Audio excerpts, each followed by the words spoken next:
كم مجدا سطرنا على صفحاته. السلام عليكم. اشتهر بإدريس حشكب وأيضا بأبو راشد.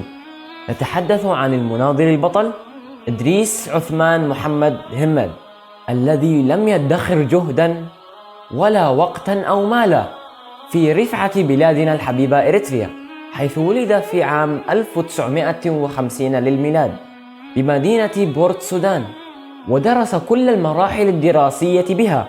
لكن على الرغم من ذلك كان حبه لبلده الأم أقوى، حيث التحق بالعمل النضالي مبكرا منذ العام 1966، وكان يحث الناس على الدفاع عن إريتريا بما فتح الله عليهم، فالقليل يصنع الفارق. بل وحتى غير الإريتريين شجعهم على المشاركة وعلمهم على الحرية. تلقى التدريب النقابي بسوريا، مما أهله للترقي والصعود في سلم العمل النقابي، حيث ترشح ليكون عضوا في السكرتارية العامة وأمين عام لمكتب الثقافة والإعلام للاتحاد العام لعمال إريتريا، وذلك في عام 1976.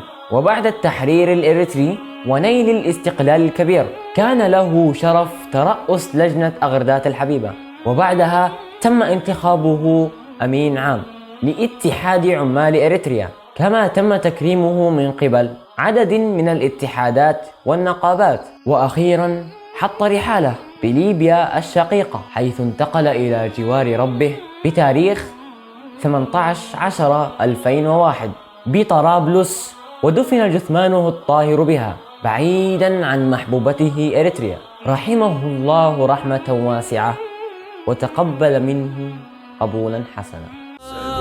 التاريخ كم مجدا سطرنا على صفحاته.